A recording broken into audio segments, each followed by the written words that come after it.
Il y a des confessions qui arrivent tard trop tard, non parce qu'on les a cachées, mais parce que la vie n'a jamais offert le moment de les dire à voix haute. Pendant des décennies, Lynn Renault est restée sous les projecteurs, élégante, maîtrisée, admirée.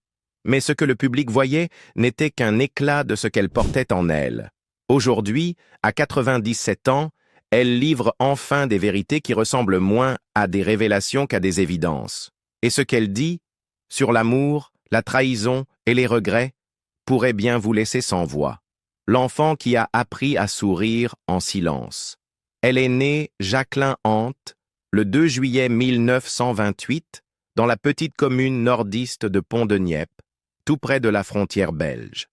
Pour beaucoup, elle deviendrait plus tard Lynn Renault, le visage tendre et triomphant de la France d'après-guerre. Mais avant la célébrité, avant les music halls et les ovations debout, elle n'était qu'une fillette discrète dans un café, chantant « La Madelon debout sur un tonneau », espérant qu'on l'écoute. Elle avait 12 ans. Son enfance n'avait rien de charmant. Son père avait été fait prisonnier pendant la Seconde Guerre mondiale. Lorsqu'il revint, ce ne fut pas pour une chaleureuse réunion de famille. « J'avais peur de lui », a-t-elle confié plus tard dans une interview. Surtout le vendredi. Il jouait dans l'orchestre local, rentrait ivre. Il était susceptible. Jamais violent, mais imprévisible. Sa famille, bien qu'aimante à sa manière, était brisée. Elle fut surtout élevée par sa mère, sa grand-mère et son arrière-grand-mère, 3 femmes, qui lui apprirent à survivre, pas à se plaindre. Mais survivre avait un prix.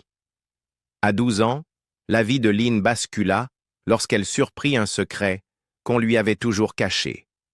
Le petit garçon avec qui elle jouait dans le village, c'était son demi-frère. Son père menait une double vie. « Je n'oublierai jamais les hurlements de ma mère quand elle l'a découvert », se souvient-elle. « Je revenais de l'école. » Ce moment a déchiré ce qu'il restait de son innocence. Sa mère demanda le divorce, un acte rare et honteux pour une femme dans la France des années 40. Mais elle ne recula pas. Elle était bien plus forte que je ne l'avais compris. À l'école, Lynn peinait. À 14 ans, elle échoua au certificat d'études. Beaucoup l'auraient vécu comme un échec. Pour Lynn, ce fut presque une délivrance. L'école avait toujours été un fardeau, un lieu où elle ne se sentait pas à sa place. « Je n'étais pas faite pour rester assise », dira-t-elle plus tard. Et elle ne resta pas. Cette même année, elle auditionna pour le Conservatoire de Lille. Sa prestation fit forte impression, non seulement par sa voix, mais par sa détermination. Le directeur de Radio Lille, présent ce soir-là, lui offrit une place dans l'orchestre de la station. Ainsi, Jacqueline Hant devint Jacqueline Ray, son tout premier nom de scène. En 1945, à peine âgée de 17 ans, elle chantait déjà dans les music-halls parisiens. C'est là qu'elle rencontra l'homme qui allait tout bouleverser, le compositeur Loulou Gasté. Il avait 20 ans de plus et une solide réputation dans le métier. Lynn chantait ses chansons depuis l'enfance, désormais elle les chantait pour lui. La connexion fut immédiate, mais pas encore amoureuse. « Je le trouvais vieux », dira-t-elle en riant. « Quand il m'a demandé « Tu veux me voir ?» j'ai répondu « Non, votre père ». C'est Gasté qui la rebaptisa Lynn Renault, empruntant le nom Renard à sa grand-mère et en modifiant une lettre. C'est lui qui la forma, la poussa, la façonna pour en faire une artiste que le public pourrait admirer. Et c'est lui aussi qui, un jour, lui briserait le cœur. Mais dans ses premières années, seul comptait le spectacle. Paris pansait encore ses plaies de guerre. Les gens voulaient de la musique, de l'évasion, quelque chose de beau à quoi croire. Et Lynn, avec sa voix nette et son sourire empreint de vulnérabilité, leur offrait cela. Elle n'avait pas été formée pour être une vedette. Elle le devint, simplement, parce qu'elle n'avait pas d'autre choix. Derrière les applaudissements, pourtant, les blessures d'enfance ne cicatrisèrent jamais tout à fait. Elle avait appris très tôt que l'amour pouvait s'envoler, que la confiance était risquée, que même une famille pouvait vous mentir. Mais ce que personne ne savait, pas même ses fans les plus fidèles, c'est que la plus profonde de ses cicatrices restait à venir. Une blessure qui hanterait Lynn Renault toute sa vie. Le compositeur, l'enfant et le mensonge qu'ils ont vécu. Lorsque Lynn Renault épousa Loulou Gasté le 18 décembre 1950, elle avait 22 ans. Lui en avait 42. C'était son mentor, son compositeur, son guide. Aux yeux du monde, c'était une belle histoire d'amour. Et pendant longtemps, Lynn fit semblant d'y croire elle aussi. C'était plus simple. Mais ce qu'ils partageaient était bien plus complexe. Loulou n'était pas seulement un mari, il était une figure centrale dans sa carrière. Il écrivait ses chansons, lui apprenait comment s'habiller, parler, se tenir sur scène. Il a changé mes dents, mon poids, ma garde-robe, avouera-t-elle plus tard. Je lui faisais totalement confiance. Mais la confiance, comme elle allait l'apprendre douloureusement, ne signifie pas toujours l'égalité. Lynn a un jour confié que le moment le plus intense de leur relation ne fut pas la joie, mais la crise, le jour où elle a failli mourir. Elle était tombée enceinte à 18 ans, peu avant leur mariage. Le timing était catastrophique. Loulou sortait d'un divorce et craignait le scandale au sein de sa famille conservatrice comme dans la presse. Alors ils prirent une décision. Elle avorterait. Mais l'intervention tourna au cauchemar. Ce n'était même pas un avortement, confessa-t-elle des décennies plus tard. C'était un cauchemar dans un couloir sombre. Elle développa une septicémie. Le médecin de famille dut terminer le geste sur une table de cuisine. Elle faillit y laisser la vie. Et la culpabilité de ce moment ne l'a jamais quittée. Cet enfant aurait 77 ans aujourd'hui, dit-elle un jour, le regard baissé. C'est le plus grand regret de ma vie. Ils n'eurent jamais d'autres enfants. Pendant des années, Lynn enfouit sa douleur. Elle continua à chanter, à sourire, à briller. Mais derrière les rideaux, elle pleurait une vie qu'elle n'avait jamais vécue, celle où elle aurait pu être mère. Ne pas avoir eu d'enfant, ça a été un échec, avouera-t-elle. Mais trop douloureux pour en parler. Elle resta pourtant avec Loulou pendant 45 ans, jusqu'à sa mort en 1995. Le public n'a jamais vu les fissures, mais elles étaient là depuis longtemps. Leur lien reposait davantage sur le respect professionnel que sur la passion. « Je l'aimais, dit-elle, mais pas physiquement. » Cette part de son cœur appartenait à un autre. Dans les années 1960, Lynn rencontra Nate Jacobson, un homme d'affaires américain, fondateur du Caesars Palace à Las Vegas. Riche, charismatique, magnétique. « Je l'ai regardé, dit-elle, et j'ai su, ce serait une histoire. » Et ce fut le cas. Une passion folle, un amour de 15 ans, caché au grand public, mais gravé dans sa mémoire. C'est avec Nate que Lynn se sentit réellement vue. On a vécu une passion démente, confiera-t-elle. Mais elle ne quitta jamais Loulou. La culpabilité aurait été trop lourde. Alors elle mena deux vies, celle que tout le monde voyait et celle que personne ne soupçonnait. Quand Nat mourut en 1987, Lynn fut anéantie. « J'ai aimé deux hommes, dira-t-elle dans la nonantaine. L'un sans relation charnelle, l'autre avec passion. Il faut vivre ça au moins une fois dans sa vie. » Mais pour Lynn, la tragédie ne résidait ni dans le choix de l'un, ni dans la perte de l'autre. Elle était dans le fait de n'avoir jamais pu vivre pleinement l'un ou l'autre. La fille qui fut presque de la famille. Tout avait commencé innocemment. En 2002, après l'un de ses spectacles, un ami aborda Lynn Renault en coulisses. Il lui demanda si elle accepterait de rencontrer une jeune fille de 17 ans, obsédée par elle depuis l'âge de 3 ans. Lynn accepta, intriguée. Quel mal cela pouvait-il faire? Lorsque la jeune fille entra dans la loge, elle était timide, serrant contre elle un lourd classeur rempli de coupures de presse, d'articles et de photos de Lynn datant de plusieurs décennies. Certaines, même Lynn ne les avait jamais vues. Elle fut touchée. La jeune fille s'appelait Jenny. Ce qui suivit n'était pas de l'admiration. C'était de la dévotion, de celle qui comble un vide. Pour Lynn, une femme qui n'avait jamais eu d'enfant, Jenny devint quelque chose de silencieusement précieux. La jeune fille l'appelait Mamounette ou Mamie Bis. Cela frappa Lynn en plein cœur, dans cet endroit intime réservé à la fille qu'elle n'avait jamais eu. « J'ai fondu », avouera-t-elle plus tard. Jenny venait souvent, puis régulièrement. Puis elle s'installa. Dans les années 2010, Lynn vieillissait et les problèmes de santé commençaient à se faire sentir. Sa maison, celle qu'elle avait bâtie avec Loulou Gasté, était vaste, remplie de souvenirs, mais vide. Elle ne voulait pas entrer en maison de retraite. Elle ne voulait pas s'effacer. Peu à peu, Jenny devint bien plus qu'une présence rassurante. Une assistante, une aide, une confidente qui connaissait ses habitudes, ses archives, ses souhaits. C'est Lynn qui proposa de l'impliquer dans la fondation qu'elle préparait pour l'après. À un moment, elle envisagea même de lui vendre la maison, en viager, pour qu'elle en perpétue l'esprit. L'affection semblait réciproque. Jenny s'imposa. Elle avait sa chambre, sa place à table. Elle gérait les cadeaux, filtrait les appels, répondait aux messages. Pour l'entourage, elle était presque de la famille. Mais parfois, des choses paraissaient étranges. Un soir, après un dîner, Jenny s'énerva. Lynn avait passé trop de temps à parler à une autre femme. Elle envoya un message accusateur. « Tu ne m'as même pas regardé pendant tout le repas, Mamounette. » C'était troublant, personnel d'une manière dérangeante.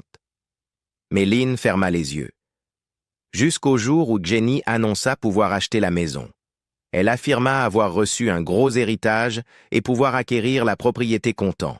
Elle apporta même des documents, parla au notaire avec assurance, expliqua les détails du viager comme une experte. Lynn se sentit soulagée. Elle pensait avoir trouvé celle qui porterait son héritage, jusqu'à l'appel du notaire. Le chèque est faux. La vérité éclata. Jenny n'était pas celle qu'elle prétendait être.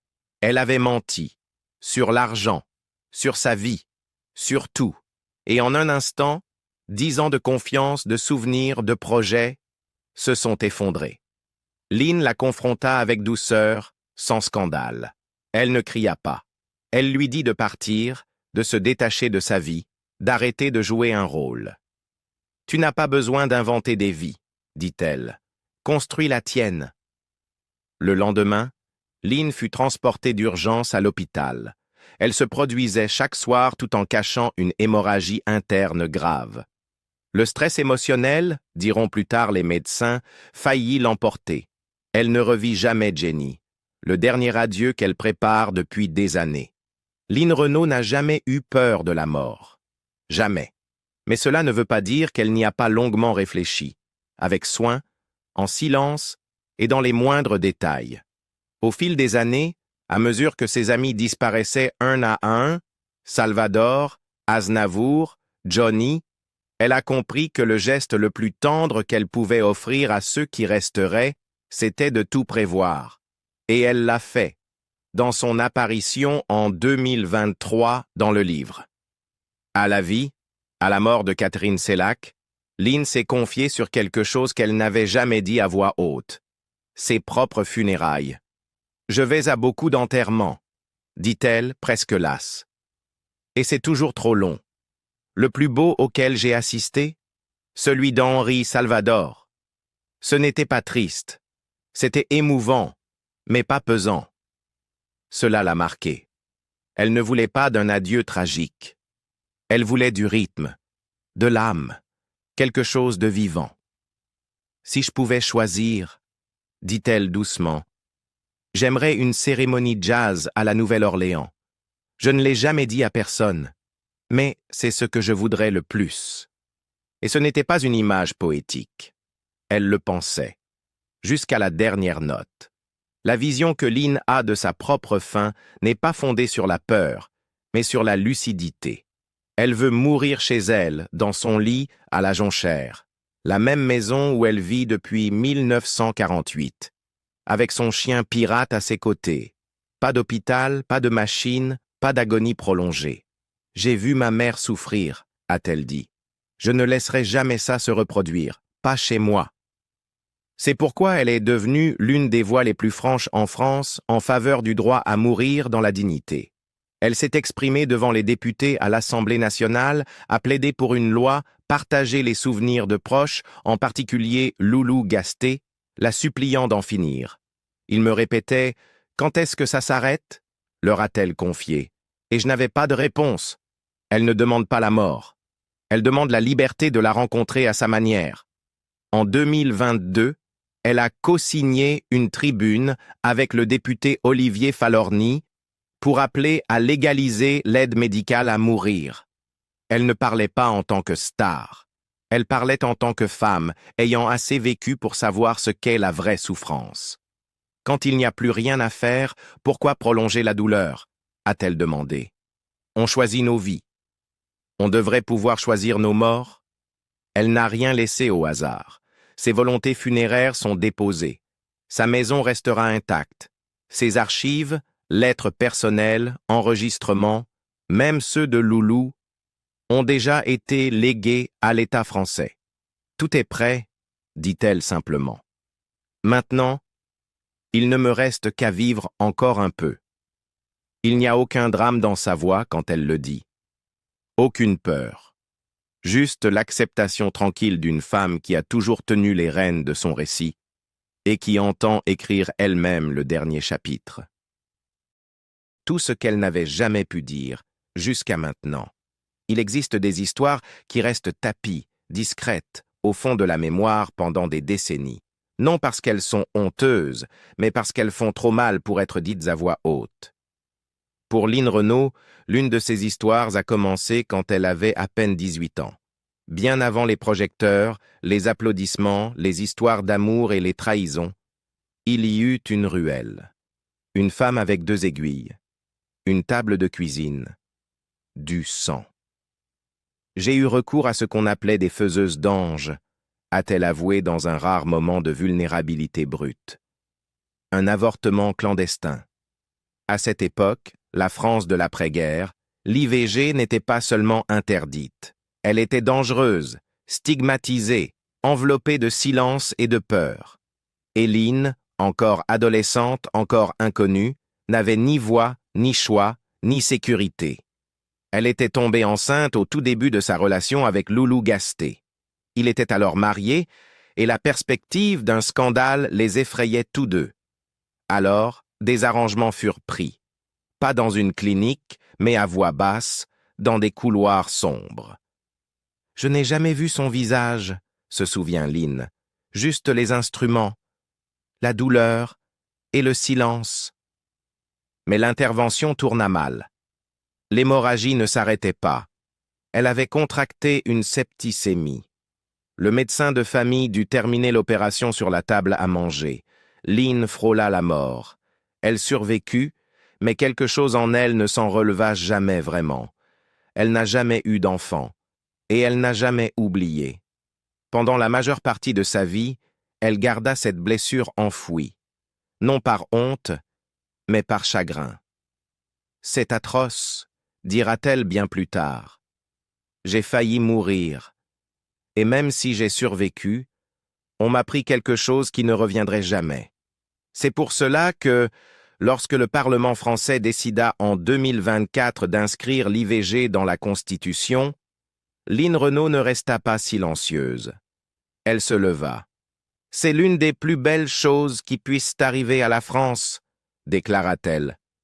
Ce n'était pas une posture politique, c'était intime. C'était pour toutes les filles comme elle qui n'avaient eu aucun endroit sûr où aller. Son témoignage bouleversa. La plupart n'avaient jamais entendu Line s'exprimer aussi ouvertement sur un traumatisme aussi intime. Mais à 95 ans, Line n'avait plus rien à défendre, plus d'image à préserver. Ce qui comptait, désormais, c'était la vérité, même si elle arrivait trop tard pour elle-même. Quand elle raconte cette histoire aujourd'hui, sa voix ne tremble pas. Mais il y a un silence après, un silence qui dit tout. Cette épreuve, ce traumatisme, est au cœur de tout ce qu'elle a défendu dans les dernières années de sa vie. Du SIDAction au droit de mourir dans la dignité, en passant par les droits des femmes, tout vient de là, d'un endroit où elle a appris ce que signifie souffrir en silence. « J'ai survécu », a-t-elle dit un jour, « mais personne ne devrait avoir à survivre comme ça. » Elle a vécu une vie que le public a adorée. Mais derrière les paillettes, derrière la légende, il y avait une jeune fille dans un couloir sombre. Et elle ne nous dit que maintenant qu'elle n'a jamais vraiment été bien. L'héritage en silence. Pour une femme qui n'a jamais eu d'enfant, Lynn Renault est devenue la mère d'une nation. Elle n'avait pas besoin de titre officiel. Ce rôle s'est imposé, naturellement, né du manque, de l'empathie et de ce besoin profond de donner là où, autrefois, elle n'avait pas pu. Au fil des décennies, elle n'a pas seulement bâti une carrière, elle a rassemblé une communauté d'artistes, d'activistes, d'admirateurs, des gens qui voyaient en elle quelque chose de rare, une force tranquille, même dans la douleur.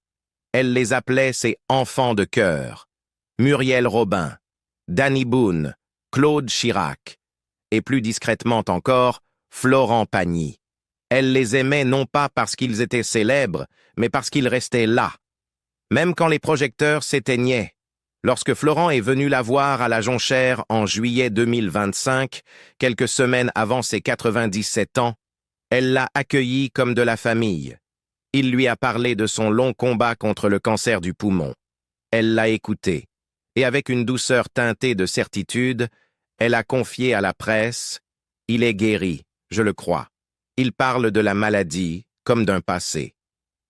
C'était ce qu'elle avait toujours su offrir. L'espoir, surtout dans les ténèbres. Quand le sida a commencé à ravager des vies dans les années 1980, Lynn Renault n'a pas reculé. Elle n'a pas protégé son image. Elle a avancé. Aux côtés d'Elizabeth Taylor et de Pierre Berger, elle cofonda SIDAction, bien avant que ce soit socialement acceptable. Et elle en a payé le prix. J'ai reçu des sacs entiers de lettres de haine, raconta-t-elle. Elisabeth m'avait prévenu. Tu vas perdre ta popularité. Et elle avait raison. Je l'ai perdue. Mais elle n'a jamais arrêté. Elle a prêté sa voix aux malades que personne n'écoutait. Elle s'est tenue à leur côté, a tenu leurs mains, pleuré avec leur famille. Elle leur a rendu leur dignité. Au début, il n'y avait rien, disait-elle. Rien que l'espoir. Et j'ai vu des gens mourir dans une souffrance que je n'aurais jamais pu imaginer. C'est par le sida que j'ai compris ce qu'était la douleur réelle. En 2024, elle présida le 30e anniversaire de SIDAction, un cap qu'elle n'aurait jamais cru vivre. La France avait changé. Le virus n'était plus une condamnation à mort. Mais Lynn avait changé elle aussi. La cause faisait désormais partie d'elle. L'État français commença alors à reconnaître ce qu'elle était devenue. Plus qu'une chanteuse, plus qu'une actrice, un monument culturel. En 2022, elle reçut la Grand Croix de la Légion d'honneur. En 2023, le jardin Lynn Renault fut inauguré près des Champs-Élysées.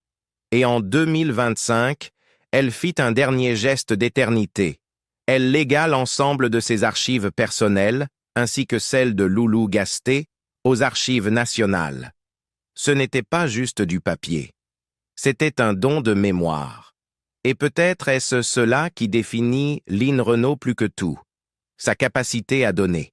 Sa voix, sa maison, son temps, sa vérité. Même ses blessures furent des présents. Elle n'a jamais cherché à devenir un symbole. Mais à la fin, elle l'est devenue. Celui de la générosité, de la ténacité, et d'une vie qui continue à compter, même après le silence de la scène.